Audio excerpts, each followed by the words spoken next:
하나님의 말씀 창세기 1장 6절, 7절, 20절, 21절, 그리고 24절의 말씀입니다.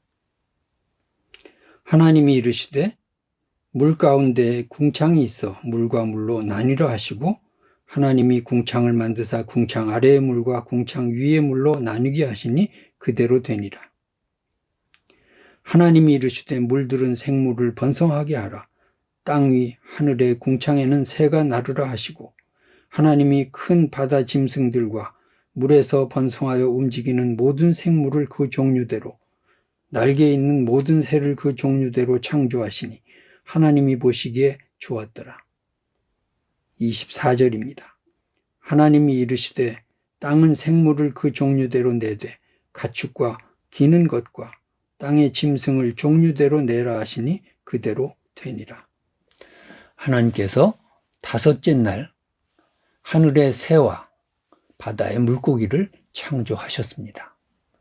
그리고 여섯째 날에는 육지에 호흡하는 생명체들을 따로 창조하셨습니다.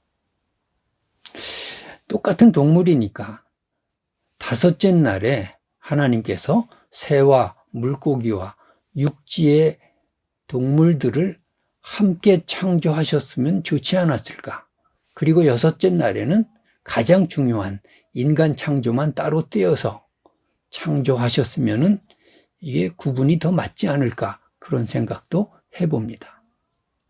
또는 육지동물을 하루 창조를 하려 하셨으면 그러면 하늘의 새도 한 날 따로 창조하시고 바다의 물고기도 한 날 따로 창조하셔야 균형과 형평성이 맞지 않을까?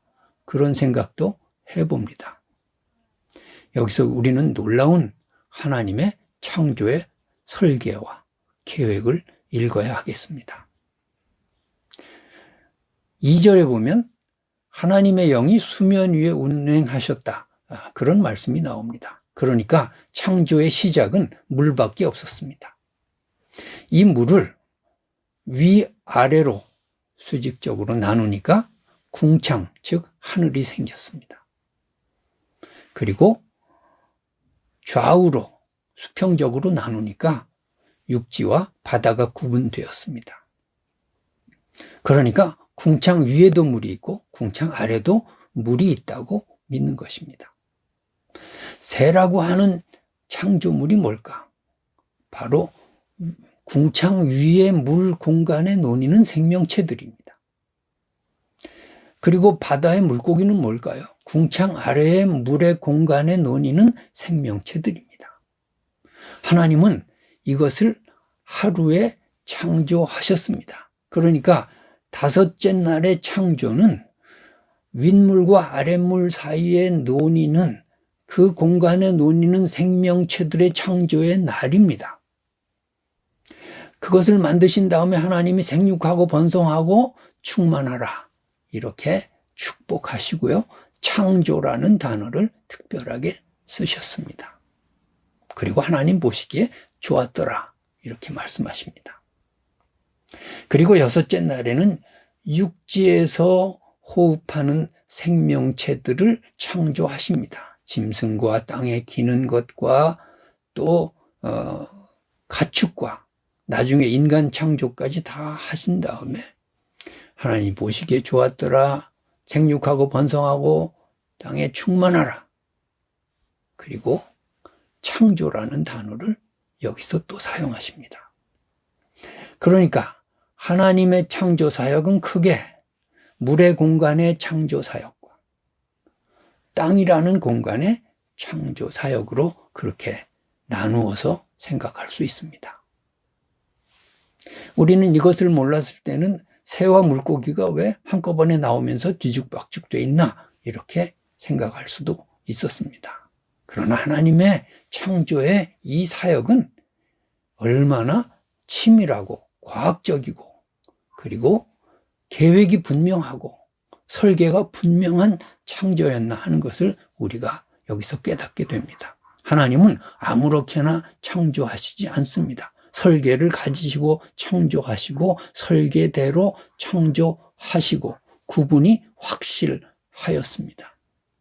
그렇다면 그 하나님의 창조 속에 내가 있다라고 할 때, 나라고 하는 한 인간을 하나님이 창조하시면서 얼마나 치밀한 계획 속에서 창조하셨을까요? 얼마나 하나님은 내 한 생명을 창조하면서 사랑과 관심을 쏟아 부으면서 생명을 창조하셨을까요?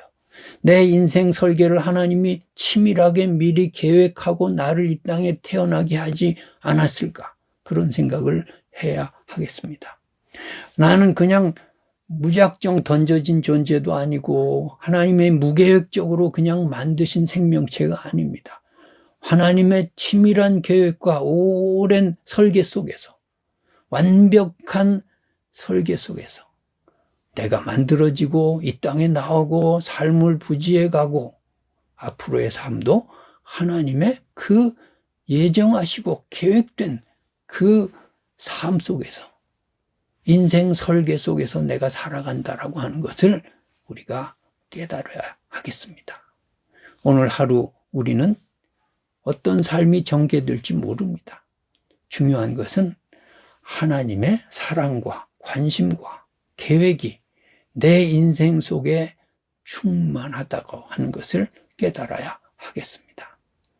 하나님께서 내 삶을 오늘도 책임져 주시고 동행하고 계시고 우리의 모든 삶 가운데서 하나님께서 보살펴 주시고 인도하고 계심을 깨달을 때 오늘 하루 우리는 낙심할 이유가 없습니다. 좌절할 이유가 없습니다. 내가 좁은 시야로 내 인생 전체를 보지 못할 뿐이지 하나님은 벌써 우리에게 있어야 될 것, 필요로 하는 모든 것들을 다 준비해 놓으시고 설계해 놓으시고 나를 만드셨다라고 하는 것을 믿어야 하겠습니다. 우리의 가정이 그렇고 교회가 그렇고 우리의 민족이 그렇고 온 인류의 삶이 그렇습니다. 하나님의 그 창조의 오묘한 설계를, 꽃 한 송이를 보면서 우리가 동물의 그 삶의 모양을 보면서 깨달을 수 있습니다. 하나님께서 우주 만물의 그 모든 것들, 그 별자리 하나하나가 자기의 운행의 공간을 도우는 그 모든 설계, 그것이 하나님의 설계의 오묘하고 그리고 치밀한 계획 속에 오늘도 있는 것입니다. 하나님을 믿으십시오. 하나님의 사랑을 믿고 하나님의 관심을 믿고 하나님의 설계를 믿으십시오. 오늘까지 내가 살아온 것, 그것은 나는 무계획적으로 산 것 같으나 하나님의 치밀한 설계와 계획과 사랑 속에 여기까지 살아왔습니다. 앞으로의 모든 삶도 하나님께 맡기고 그 삶 속에서 내가 평안하고 하루하루 하나님이 주시는 은혜에 감사하면서 승리하는 오늘 하루 되시기를 주님의 이름으로 축복합니다.